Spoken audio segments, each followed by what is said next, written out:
Seja bem-vinda, seja bem-vindo mais uma vez ao nosso café. Que bom é ter você aqui para tomar esse café com a gente.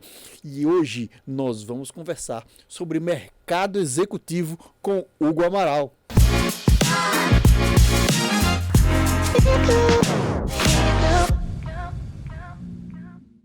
Hugo, seja bem-vindo. O microfone eu sempre me atrapalho com ele aqui. Eu vou aprender ainda a mexer com isso tudo. Hugo, seja muito bem-vindo. Que bom ter você aqui, cara. Você é uma sumidade em termos de gestão.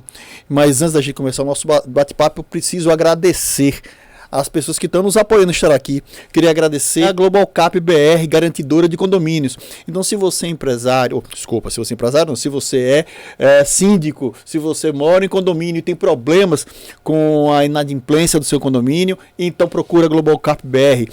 Obrigado a Isa Araújo, Semijoias. Então, para que você se sinta mais poderosa, então se você quer dar um presente de qualidade, um presente sofisticado, Isa Araújo Semijoias. Hunter Executives, que é recolocação profissional de executivos. Se você é um executivo, está procurando uma colocação, ou se você é uma empresa, está procurando um líder ideal para gerir a sua empresa, procura Hunter Executives. E queria agradecer também de coração a Barros Filhos Imobiliária. Com certeza o seu imóvel está em muito boas mãos lá na Barros Filhos. Hugo, seja bem-vindo. Que bom ter você aqui. E, cara, eu estou muito feliz em ter você como parceiro aqui nesse bate-papo. Eu é que estou feliz em participar aqui desse café.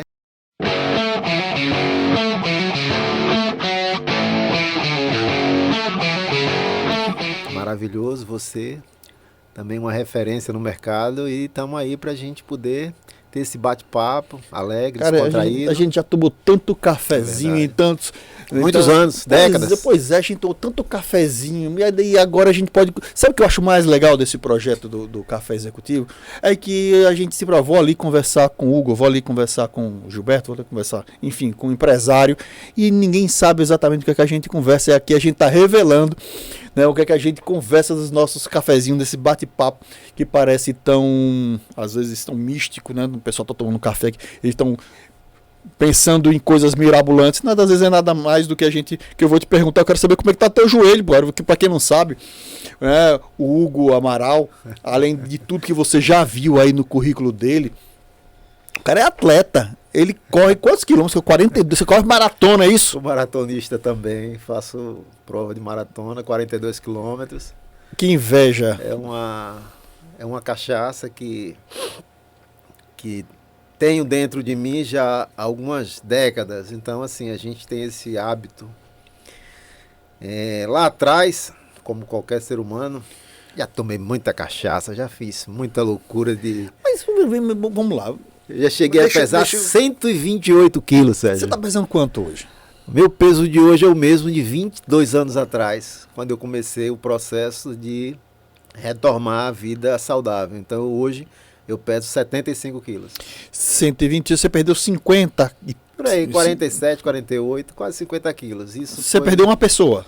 Paloma, você pesa quanto, minha filha? Você perdeu uma paloma, assim. Você tinha uma paloma de dentro de você. Como todo negócio, foi um processo que eu tive que fazer. Como toda empresa, como a gente vai falar um pouco sobre isso, foi um processo que na época minha esposa deu ultimato.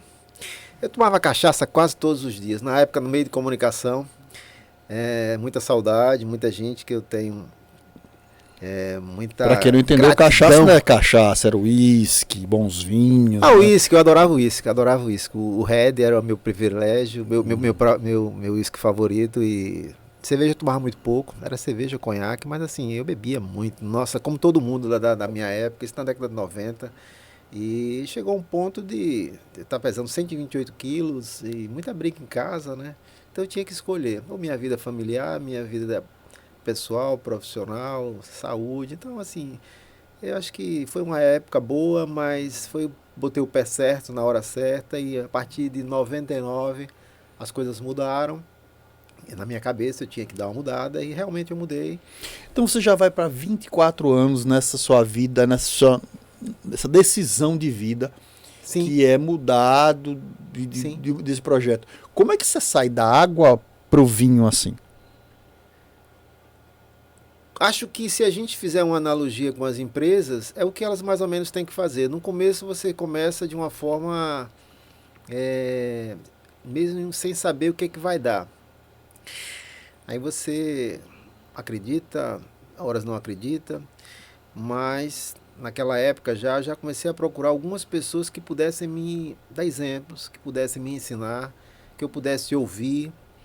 E eu comecei a ver exemplo de outras pessoas que deu certo, que deram certo. Então, o esporte sempre foi uma coisa que me motivou desde pequeno. Mas você não fazia, você fazia algum esporte antes? Sim, Você eu já fui atleta de vôlei, eu fui da seleção sergipana, eu pegava onda desde os 11 anos de idade. Então, surfista, quer dizer, você, essa é outra novidade que eu não sabia sobre você. Exatamente. Então, eu tinha parado tudo, mas ainda ficou lá dentro, né? Aquela sementezinha. E graças a Deus essa semente voltou a germinar e eu busquei exemplo de pessoas e que foi um processo lento que foi aos poucos mudando e voltei a andar devagarzinho, parei de frequentar lugares, ambiente, andar você fez algum tipo de cirurgia? Pessoas, não. Cirurgia. Então você saiu de 128 para 75. Quanto você tem de altura? 1,80. Você tem 1,80 de altura. Você saiu de 128 para 75 2 quilos. anos e meio. Só na disciplina. Na verdade, eu cheguei a... Não, foi a 78. Cheguei a 69,5, quase 70 quilos em 2 anos e meio. A disciplina, a mudança do hábito em relação a frequentar determinados ambientes, parar de beber 100%. Eu também fumava na época 3 carteiras por dia. E hábitos, lugares, costumes. Então, assim, eu tive que mudar muito de amigo, tive que mudar de muitos ambientes e foi uma decisão acertada. Então, você tá tocando um monte de coisa importante, interessante, Hugo, porque para ser executivo, uma das coisas que você precisa ter é disciplina, porque senão você não aguenta. Né? Um executivo trabalha 18 horas por dia, 7 dias na semana, de feriado, dia santo, porque não tem tem gente que fala assim, o executivo ganha bem, mas ele ganha bem, mas o sacrifício que ele faz para ganhar bem, né, como minha mãe gosta de dizer, todo mundo só vê a cachaça que eu tomo, mas não vê os tomos que eu levo. Exato. Né? Mas assim, o que foi que te influenciou mais para isso? Foi o hábito de você ser já um executivo acostumado a grandes mudanças, que você usou esses ensinamentos, essa prática executiva para a sua autodisciplina, ou você já era disciplinado e essa sua tendência à disciplina é o que te faz executivo e você acabou, enfim, uma coisa levou a outra? Não, eu acho que essa mudança na minha vida, 24 anos atrás, ela me fez ver que o lado executivo existia dentro de mim. Eu, na verdade, com 22 anos, eu já era gerente de empresa. Com 24 anos, eu já dirigia empresa, mas não sabia, na verdade, o que era de fato dirigir uma empresa. Então, nessa época, eu só tinha formação, era economista, mas nesse processo da mudança de vida pessoal, física, teve um lado também espiritual e teve um lado também acadêmico, onde eu tive mais praticamente 3 cursos, administração, fiz uma pós, publicidade. Então, teve a questão do conhecimento em si, teve a questão do entendimento dessas mudanças, o que estava levando a mim e eu vendo o profissional que eu estava me tornando em um conjunto de coisas. Porque o executivo, na verdade, ele é um conjunto que faz com que o ser humano, aquele profissional, se torne um executivo. Ele tem a maturidade, ele tem o conhecimento e ele tem o exemplo. E as empresas, na verdade, são feitas de pessoas e exemplos. Então, quando a gente pega um executivo, ele pode ser um executivo em formação, mas ele pode também já ser um executivo que já tem uma caminhada. Então, o executivo, ele sabe que ele vai precisar ter algumas características que, para que ele possa alcançar o sucesso, uma coisa fundamental nele vai ser a sua determinação, a sua persistência, a humildade, para que ele possa ter na frente dele um sonho. Cada lugar que eu chego, eu tenho sempre um sonho. Qual o sonho? Eu sonho sempre, independente de ter uma empresa, uma organização que tenha 10 colaboradores ou 1.000 colaboradores. Já cheguei a trabalhar, a dirigir empresas com 6.000 colaboradores. Então, assim, qual o sonho? O sonho de encontrar uma organização da qual possamos trabalhar algumas mudanças estruturais e que aquela organização vai aceitar. Todo executivo ele tem que ter esse sonho. Lógico que quando ele chegar, a realidade vai ser outra, porque a cultura não é uma coisa fácil de se mudar.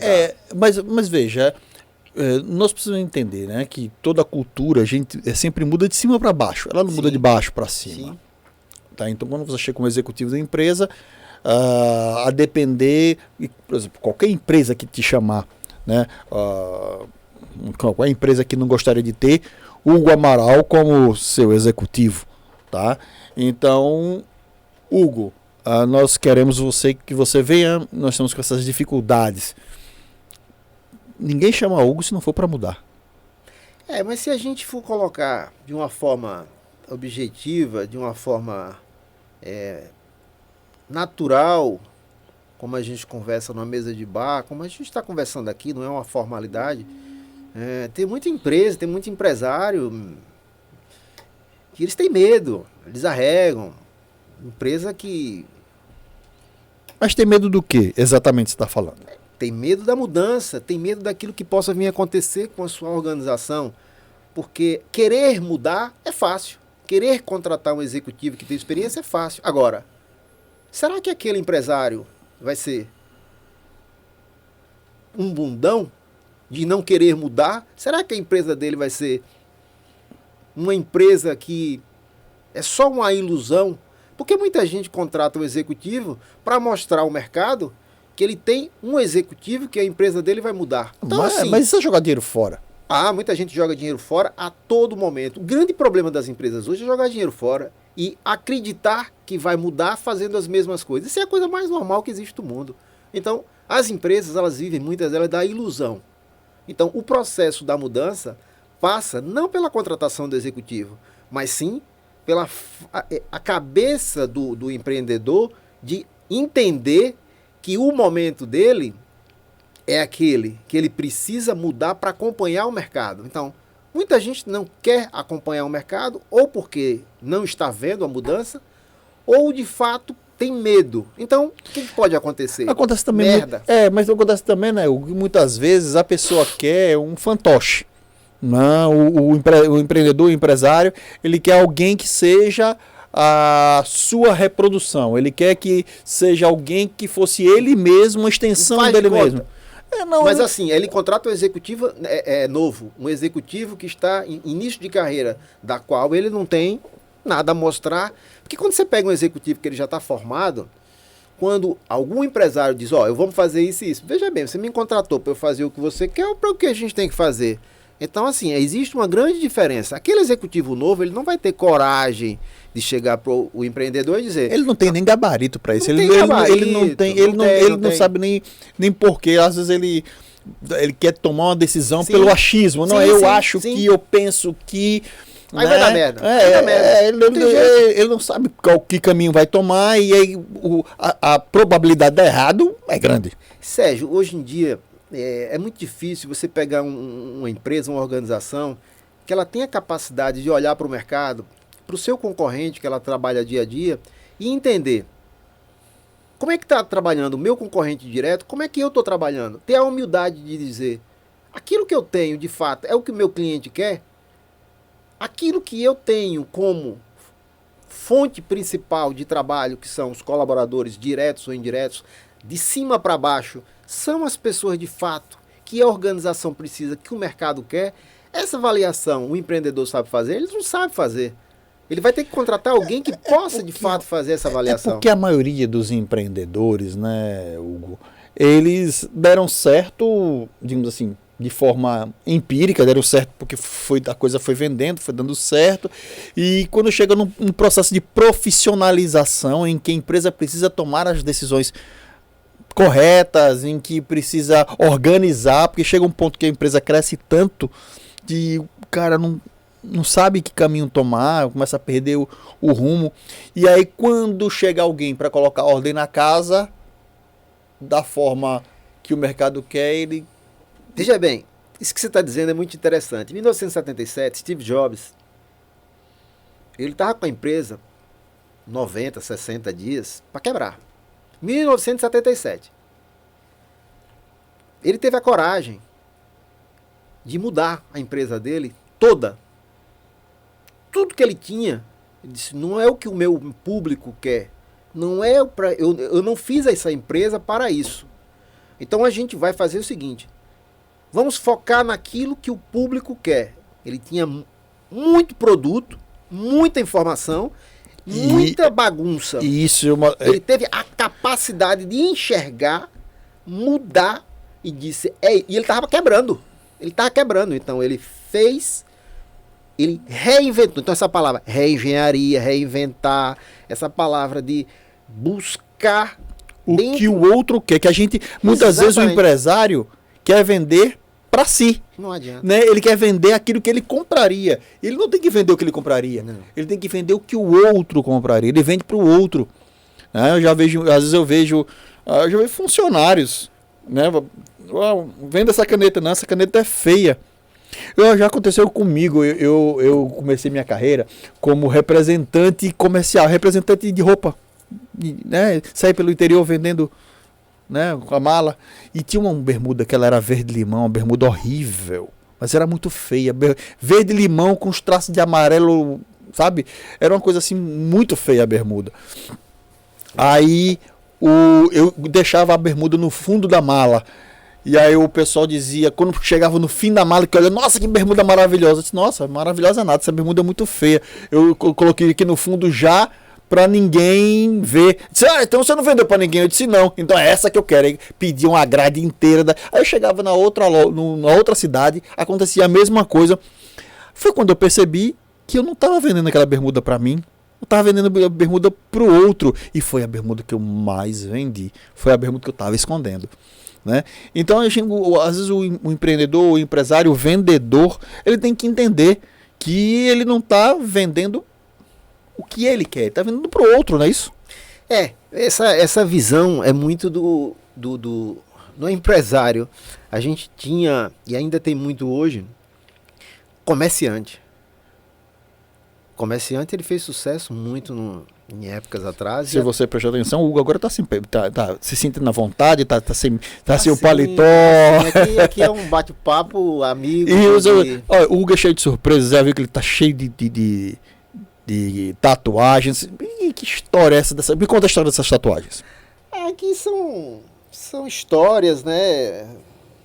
Eu também sou ministro da Eucaristia, né? Veja só, veja o ecletismo do cara. O cara surfista, seleção de vôlei, corredor, executivo de grandes empresas. Maratonista. Maratonista, né? Que corredor é bandido que foge da polícia. Maratonista, né? O cara com os braços cobertos de tatuagem. Então é um cara que tá à frente do seu tempo. Me conta um pouco da história dessas tatuagens. Hoje a gente vive em um mundo que as mudanças elas estão acontecendo a cada momento. Então, assim, apesar de ter 54 anos, eu busco não é mudando, então, mas é uma coisa que eu gosto. E muita gente há tempos atrás ignorava, mas é um processo natural de mudança. Mas não é tão natural assim não, é bom a gente entender, porque até há poucos anos atrás, né, e eu me lembro muito bem que uma vez um amigo chegou para mim e falou, Sérgio, eu gostaria que eu vou fazer uma entrevista de emprego, eu queria que você olhasse, me visse como foi a minha apresentação. Aí ele fez a apresentação dele para mim, e aí eu falei para ele na época, porque ele tinha sido marinheiro, e ele tinha uma âncora do Popeye no braço. E aí eu falei para ele, hoje eu não falaria mais, mas na época eu falei para ele, cara, vai de manga comprida, porque essa tatuagem ela vai atrapalhar seu ingresso na empresa. E ele ficou chateado comigo. e foi com a blusa de manga curta. Não, Qual foi o resultado? Abordagem. Mas qual foi o resultado? Ele foi reprovado. Foi reprovado, tá correto. Porque naquela época as pessoas discriminavam quem usava piercing, homem que usava brinco. Eu usava brinco quando eu era mais jovem, né? Aí quando eu comecei a trabalhar, a primeira coisa que eu fiz foi tirar o brinco. Né? Que a brinco era coisa de juventude, que era rebeldia, vamos botar um brinco, e tinha que ser o brinco na orelha esquerda, porque se fosse na orelha direita já tinha uma conotação homossexual, e aí sabe, tinha toda aquela coisa daquele preconceito, a gente, não, vamos botar na orelha esquerda. E quando eu comecei a trabalhar, a primeira coisa que eu fiz foi tirar o brinco, usei minha roupa mais formal e me tornei mais careta do que, na verdade, eu jamais tinha sido. Na verdade, Sérgio, eu também, na maioria dos dias, eu ando de paletó, gravata, e eu me lembro muito bem que, andando em hotel, aí de manhã cedo eu saía para correr, para treinar, como sempre, todo lugar.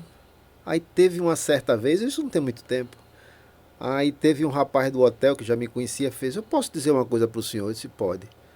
O senhor é muito mais...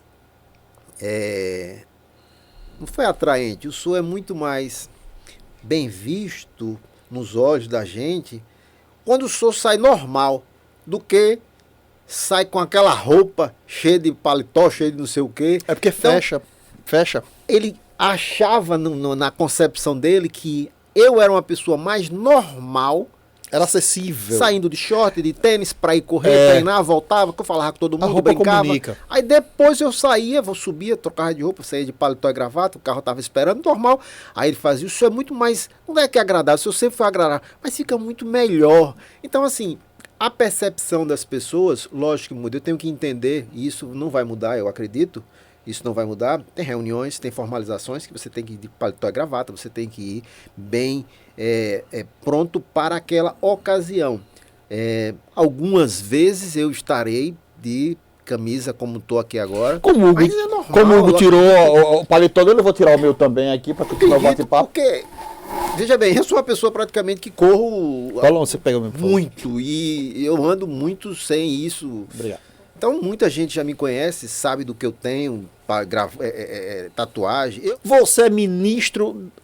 Eu tenho que entender o teu perfil, porque você é um cara muito eclético. Então vamos lá: atleta, maratonista, CEO de empresas, surfista, tatuado, que eu ainda vou querer saber um pouco da história dessas suas tatuagens, ministro da Eucaristia da Igreja Católica. Sim. De onde veio isso? Na parte espiritual, como eu lhe disse, né? Existia um crescimento quando... de fato eu me afastei de determinadas convivências da vida, então a parte espiritual veio aflorar também. Então eu comecei a frequentar a Igreja Católica de uma certa forma e fui convidado por um padre na época, o padre Gilvan Carvalho, do qual eu tenho muito carinho, apreço, meu amigo pessoal, e ele me convidou, e a minha esposa também, para sermos ministros da Eucaristia da Igreja Católica. Então na época eu até brinquei: mas Padre Gilvan, estar na igreja é uma coisa, graças a Deus a gente está evoluindo na caminhada católica, espiritual, mas ser ministro é uma coisa. O senhor me conhece, a gente já tem uma certa relação de amizade, tenho tatuagem, tenho isso. Meu filho, não se preocupe. O que nós precisamos, o que a Igreja Católica não precisa, na verdade, são de pessoas que possam ter experiência de vida, que possam ajudar aos outros. Então, a função da Igreja Católica é acolher. A função de um ministro é acolher os enfermos. No caso, a minha função como ministro da Eucaristia, desde então, junto com minha esposa, ajudamos o padre na celebração normal, nos dias de missa, quando a gente está escalado.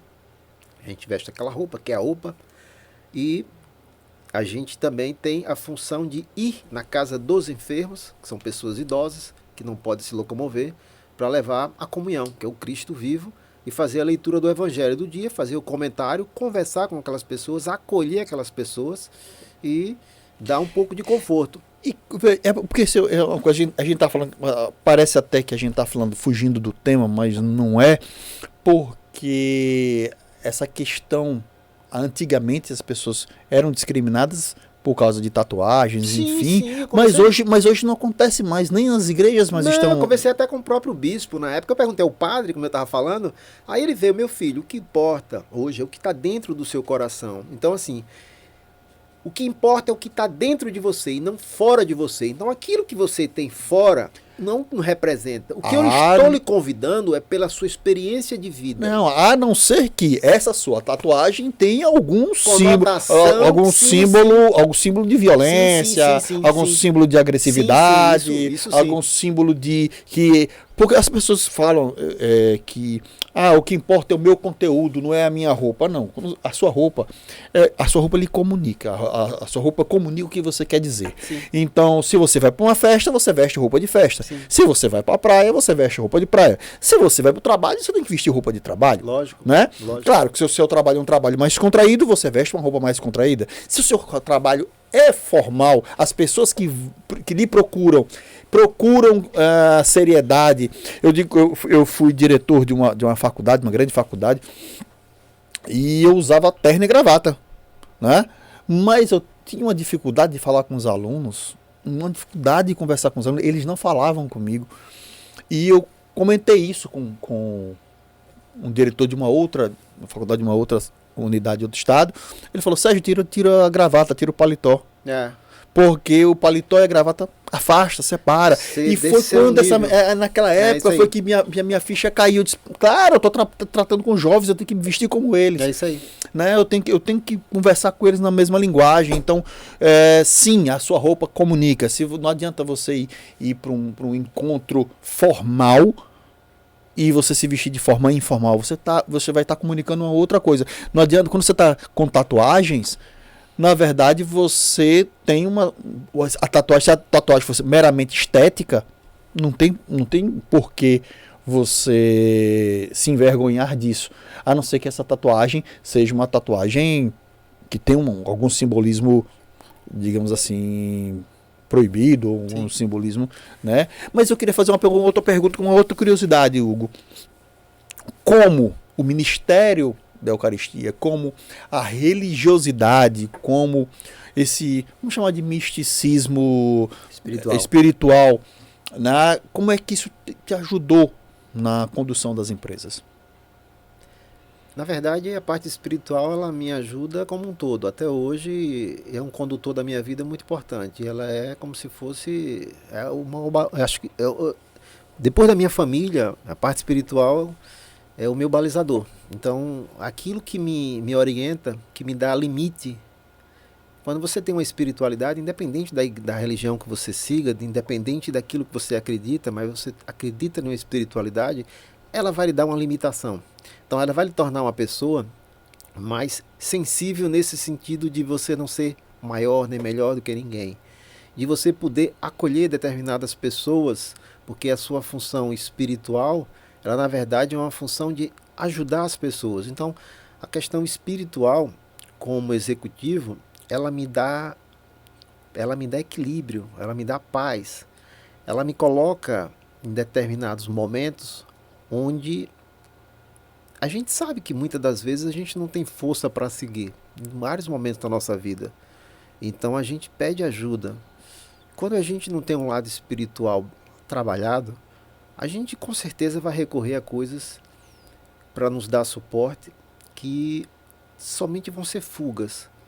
Então eu conheço executivos, eu conheço amigos que jogaram a vida e a carreira fora por buscar caminhos que de fato não vão dar aquilo que ele precisa. Então a espiritualidade para todo ser humano eu, como executivo, posso lhe dizer que ela me ajuda e com certeza vai me ajudar bastante. Até para a gente conhecer um pouco da humildade, né? Às vezes a gente se sente num pedestal, num palco, acima de todo mundo, e a coisa que o Cristo pregava era lavar os pés dos mais humildes, tratar dos mais necessitados, cuidar dos doentes, estar no meio dos mais do povo. Então, independente de quanto você seja o centro das atenções, né? Porque o Cristo falava para milhares de pessoas, por onde ele passava,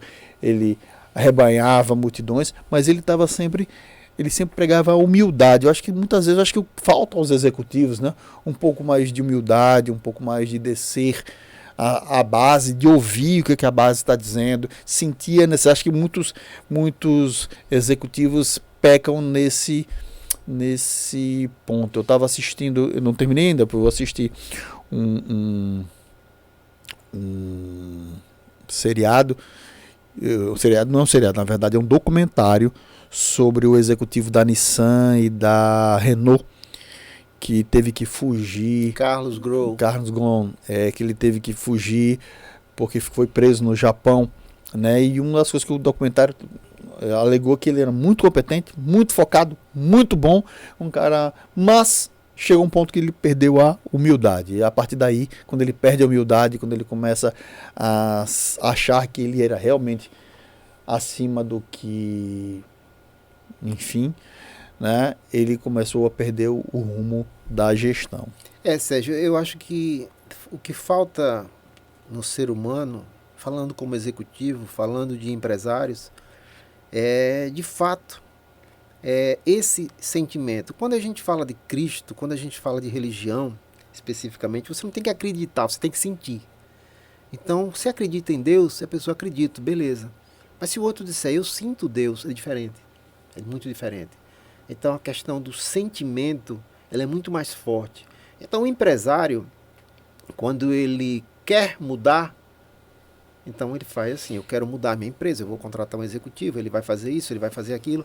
Então, isso é um sentimento dele ou é uma vontade dele? Isso não é uma vontade. Ih, rapaz, a vontade eu não sei se vai dar certo, não. Agora é um sentimento, ele está que sentido. Então, você entende, quando você entra em algo, você vai conversar, então você mais ou menos imagina assim, acho que eu consigo mudar 40% daquilo do que vai ser mudado, porque vai emperrar em tal lugar. E de fato acontece isso. Então, as empresas, elas precisam amadurecer, como sempre diz, elas precisam crescer, como sempre se diz, porque o mercado, ele é muito rápido, a velocidade de crescimento, de mudanças, está aí, todo mundo sabe.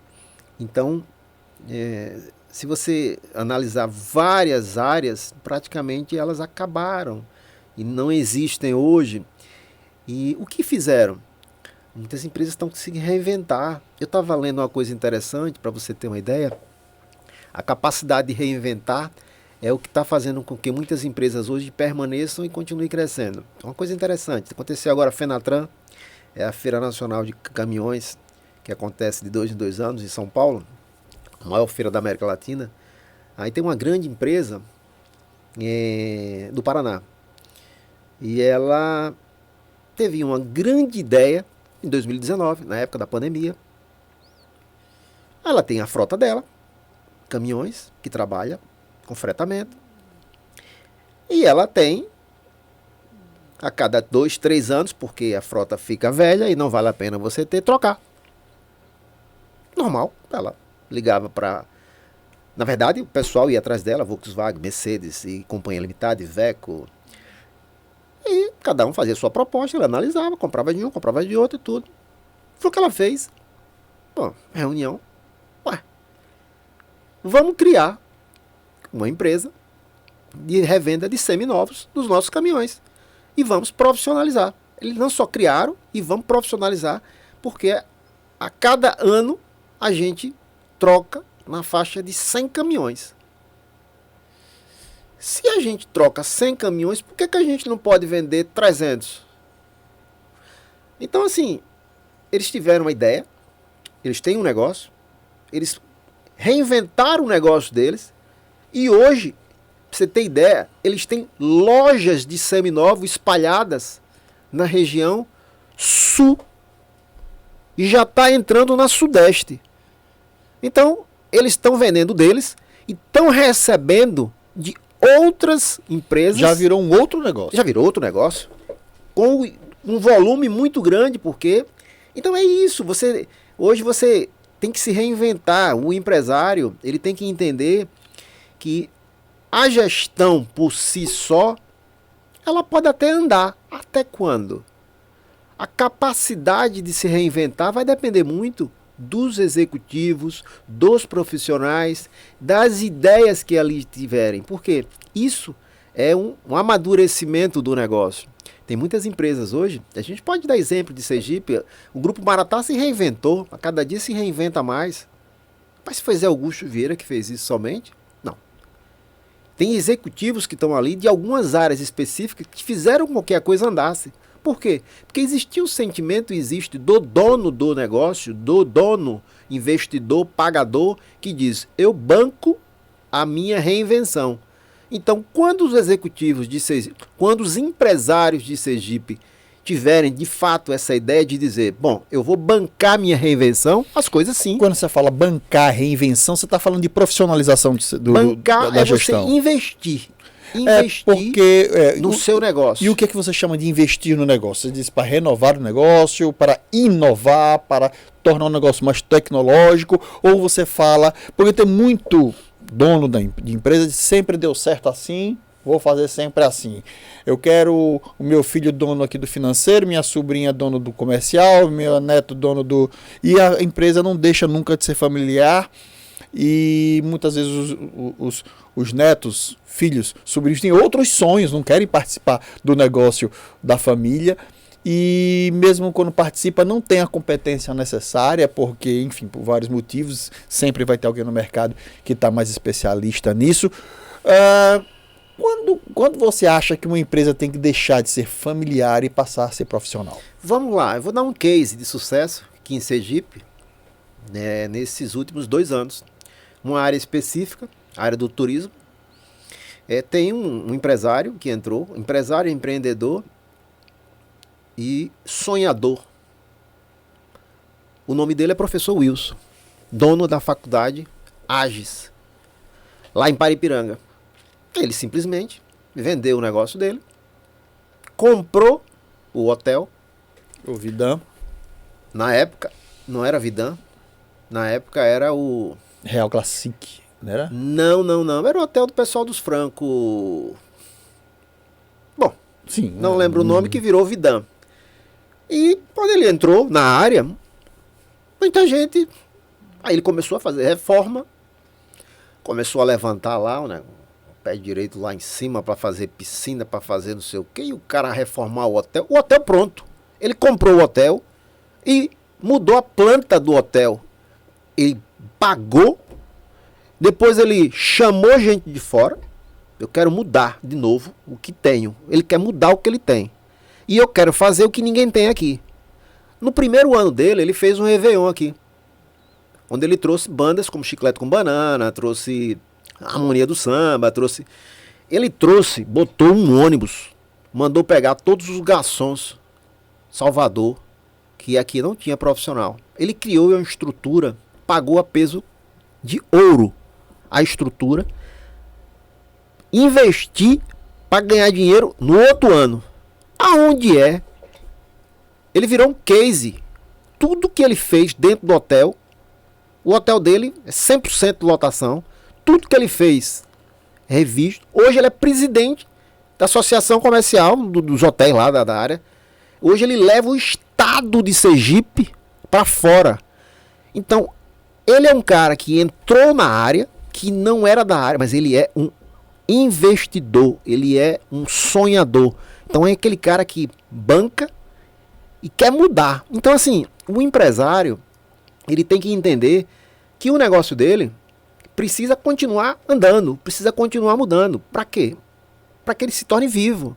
Então ele só vai conseguir isso com pessoas novas, com ideias novas. Ele tem que acreditar e investir. Mas esse investimento, como você perguntou, o investimento passa sim pelo profissional, e aquele profissional, ele com certeza vai ter que ter uma equipe. Vamos supor, como é que você vai fazer uma estruturação de capital de uma empresa se você não tem pessoas capazes para isso? Mas para que ele vai fazer a estruturação do capital? Ué, como é que está a empresa, a situação da empresa? Eu acho assim, um conselho para o empresário, se ele não quer, a gente não está falando aqui de empresa pequena, está falando de empresa média para grande. Mas vamos supor que ele não queira melhorar o negócio dele, não queira fazer nada. Então eu dou um conselho. Eu acredito que pelo menos ele estruture sua empresa para vender, porque senão ele acaba. Não tem jeito. Eu acho isso tão interessante. Eu me lembro que eu estava numa faculdade, era uma faculdade média, de média para grande. Eu era professor. E professor e coordenador dessa faculdade, e uma vez nós chegamos, professor, falando pro diretor da faculdade, que era o dono, vamos estruturar para a gente conseguir transformar essa faculdade em 10 mil alunos. Ele disse, não quero não. Eu disse, mas como não? Dá muito trabalho. Quando eu tiver 3.500 alunos, para mim, a faculdade na época tinha uns 2 mil alunos só. Quando tiver 3.500 alunos, está bom demais. Resultado, a faculdade praticamente se extinguiu porque o mundo mudou, o mundo da educação mudou, fez uma revolução muito grande, os grandes players do mercado começaram a comprar as pequenas e começou a gerar um negócio muito grande, e quem não cresceu e não vendeu, morreu. Sérgio, existe uma coisa chamada FDIC, Fundos de Investimento. Os fundos de investimentos hoje mandam no mundo. Os fundos de investimentos existem para várias áreas, seja a área de comunicação, área de estudos, universidades, áreas de tecnologias, e de qualquer que seja a área. Para quê? Existe dinheiro no mundo, existe muito dinheiro aí que eles precisam investir.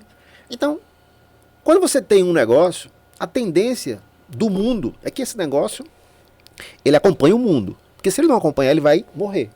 Então, se um empresário ele não quer que o negócio dele acabe, ele tem alguns caminhos, que é botar dinheiro no negócio para que ele possa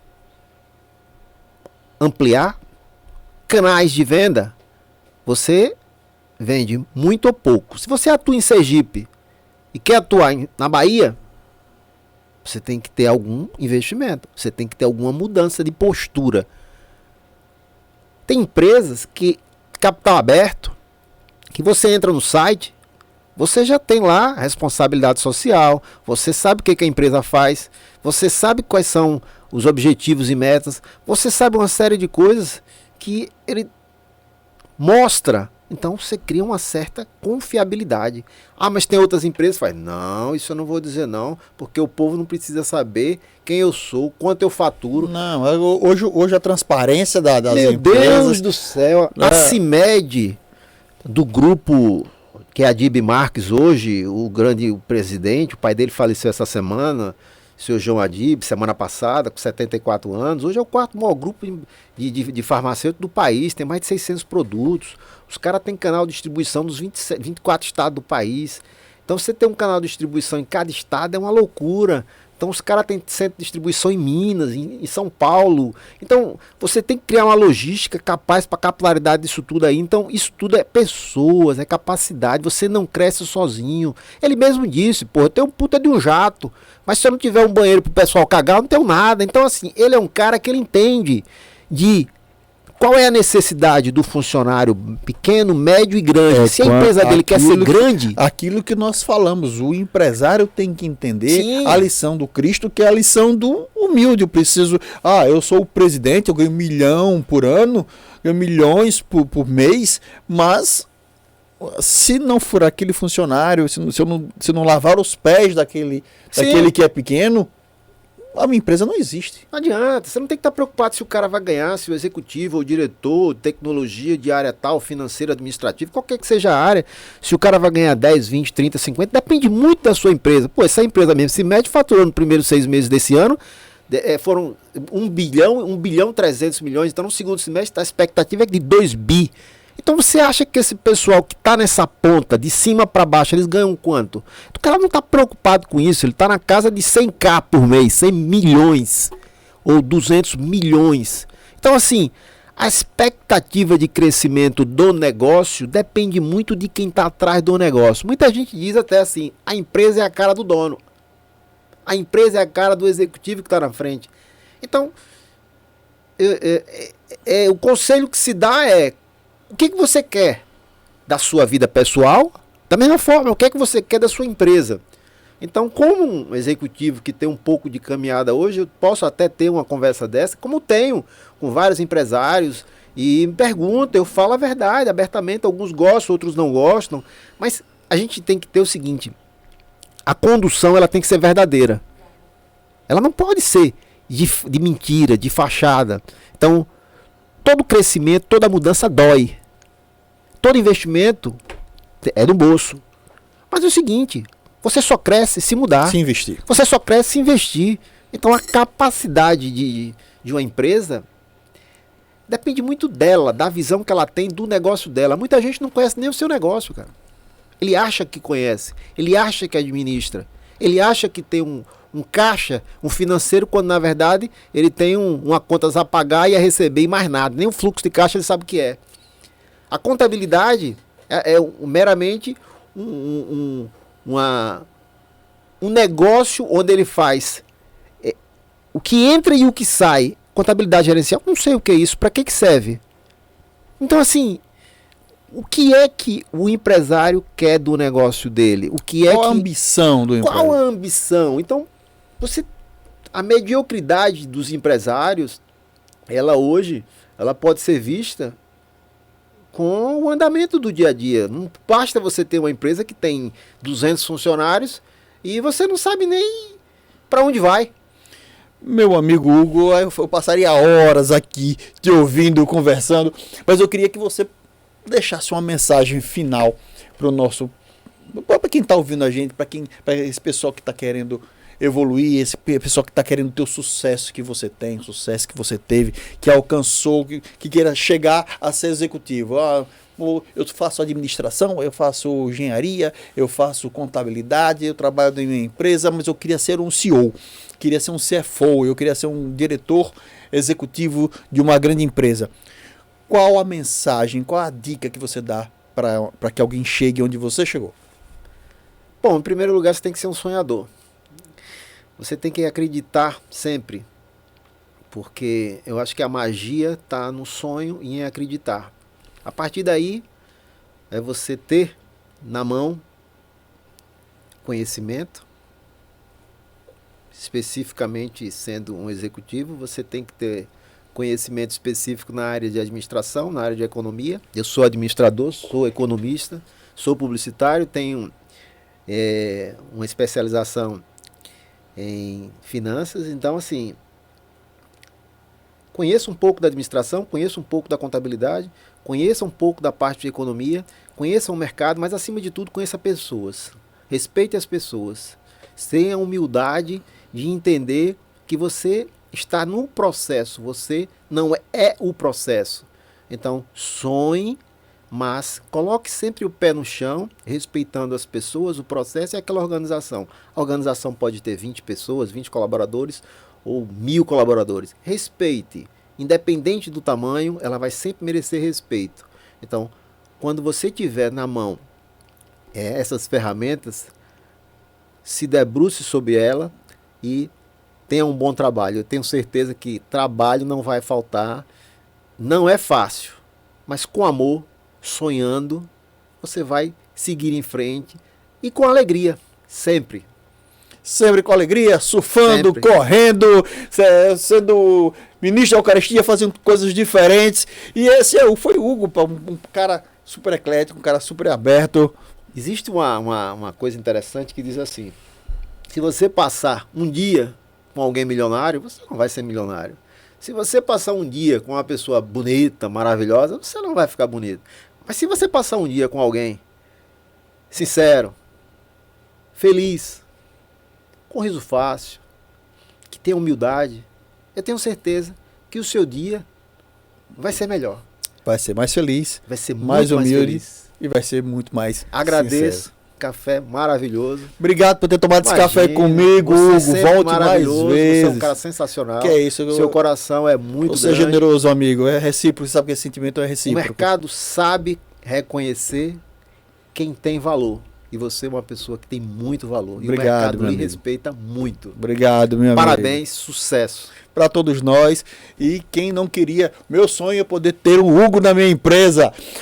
Muito obrigado a você, depois desse papo leve, alegre, descontraído. Um cara muito, revigorante que nós tivemos aqui com o Hugo Amaral. Obrigado a você por ter tomado esse café comigo. Vou deixar a frase do dia. Deixa eu botar o óculos agora, porque senão eu não enxergo. Um sonho não vira realidade a partir de mágica. Você precisa de suor, determinação e trabalho duro. Colin Powell, que foi secretário de segurança do governo dos Estados Unidos. Tá? Bom te ver até o próximo podcast e venha sempre tomar um café comigo.